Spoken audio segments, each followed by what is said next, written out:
Her hands shook as she spoke, her voice fracturing under the weight of her emotions. "Please," she sobbed, tears carving paths down her cheeks. "I need to be there. I still love him." That word still cut through me like a shard of glass. We were in the kitchen. My car keys lying on the counter next to her phone. Its screen illuminated with a notification. Her ex-boyfriend had crashed. His car mangled in a ditch. He was in the hospital, clinging to life, blood seeping, perhaps fading away. She read the message. Her breath hitching as if the air itself had abandoned her. Then her gaze met mine, desperate, as though I held the power to tether him to this world. I stayed silent, my fingers curled around the keys, the cold metal pressing sharply into my skin. We drove in a heavy hush, the quiet peeling away pieces of who we were. She sat in the passenger seat, clutching her phone as if it were her lifeline. I kept my eyes on the road, one hand on the wheel, the other clenched tightly on my leg. When we pulled into the hospital lot, she didn't hesitate, didn't glance back, didn't waver. She leapt from the car, sprinting into his world, leaving mine behind as if it had never mattered. That night, I packed one bag. No noise, no drama, just a silence that roared louder than any goodbye. On the counter, I left a note. "He has you now. Don't worry." Then I walked out, turning the lock with a finality that felt like sealing a grave. It wasn't always like this. She used to laugh in her sleep. Gentle bursts of joy that made me turn to her in the night, a smile tugging at my lips.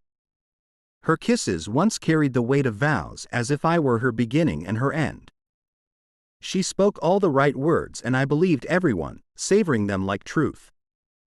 Even when I noticed her eyes lingering on her phone too long, her lips curving at messages I never saw. Even when she grew distant, her voice dropping to a murmur if I entered while she typed. I convinced myself it was nothing. My doubts warping reality. I buried those fears, pushed them deep until they surged up in that kitchen and drowned me. Still love him. Not loved.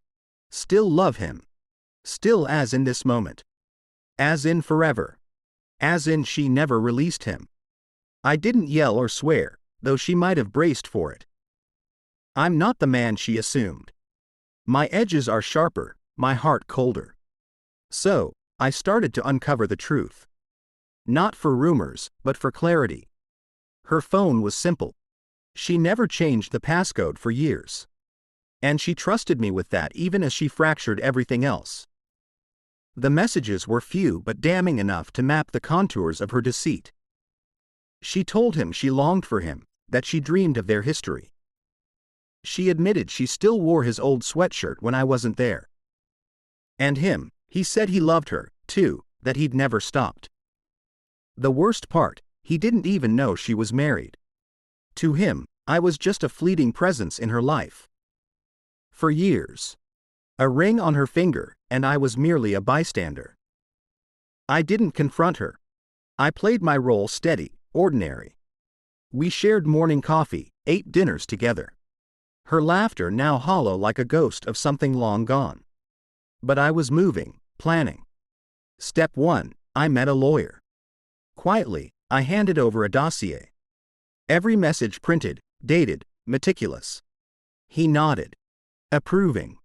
Step 2, I moved money to accounts she didn't know about. She always teased my caution with finances. Now she'd understand. Step 3, I waited, patient as a hunter, poised and prepared. Then the accident happened. Her confession came and with it my moment. She returned 2 days later hollowed out. Her face etched with the burden of her decisions. She stepped into an apartment that felt like a crypt. No keys on the counter. No coat on the rack, no shoes by the door, just my note. He has you now.